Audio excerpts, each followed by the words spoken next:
Hello. It's been a while since we've touched base, but here we are, and we just want to do a video on the newest updates to the ambulance since the last update video, because a lot of things have changed as we've worked on it and watched other inspirational videos or whatever, and we realized, oh, we don't want this or we do want this.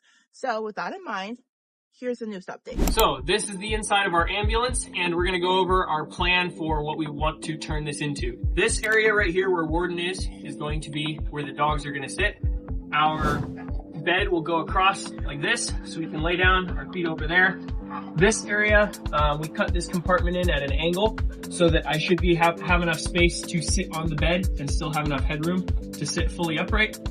And then the height of this bed was measured so that hopefully all of the dogs have enough space to be upright underneath it, so they don't have to crouch down. And then the bed will probably come to somewhere around here. And then we plan to put a gate so that we can open it or close it to allow the dogs to roam freely or to be locked in their little area. We also hope that with the dogs compartment here, we can get them in and out of the vehicle at the back doors if we want to without walking through the whole area. So that's the bed. We'll have some storage for our clothes and everything up above our feet. And then on this side, we're going to make a bench. We have a lot of exterior compartments, and so a lot of those come in that takes up our space from the inside, so we're trying to use that well. And one of the ways we're doing that is trying to put our bench on top of this compartment here, so we should be able to sit and face that way. We want to also make a table that slides out from under the bed so that we can look at that way and work on a computer or anything. And then we plan to put then a big window over here. I don't know how big we can manage, but as big as we can. That way we can see out when we're sitting there. And then our fridge, which is a small chest freezer.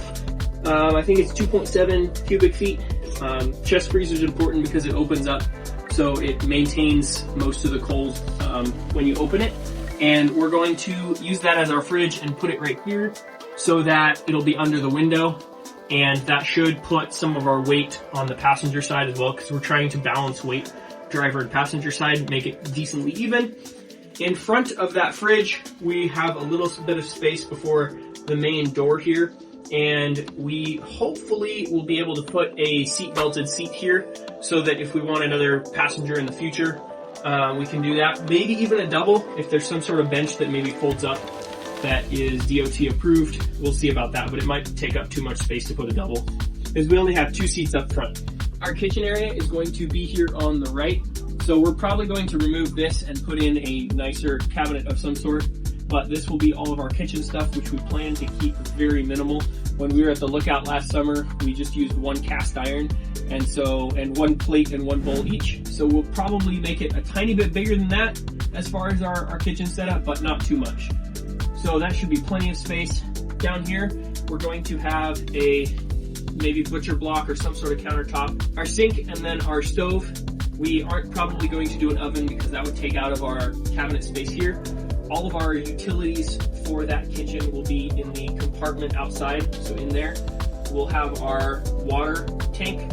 Hopefully we can do a pretty big one, maybe 60 or maybe even 80 gallons, feeding that sink. And then our water heater in there as well. If we decide to go with propane for our stove, that'll also be in there, which will be super nice because our hookups will be inside that compartment. And if anything were to leak, it's vented to outside, not to inside.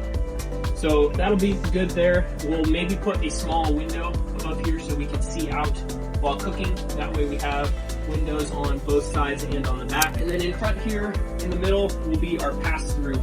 There's a window to the cab right now, but we're going to open that up so that we can go all the way and walk into the cab and back here without going outside.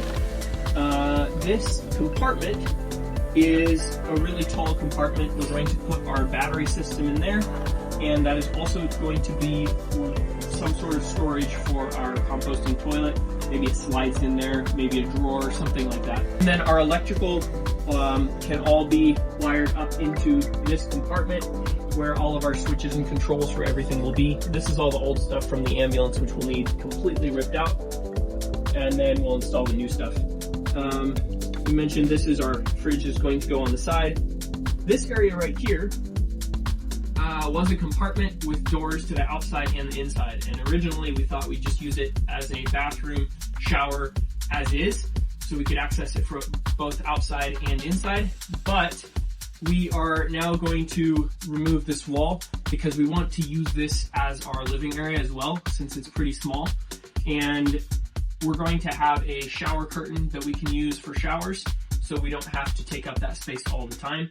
And then our composting toilet will then store in that closet. That's about it as far as our plans for this vehicle goes. So thank you for listening, and we'll see how this turns out.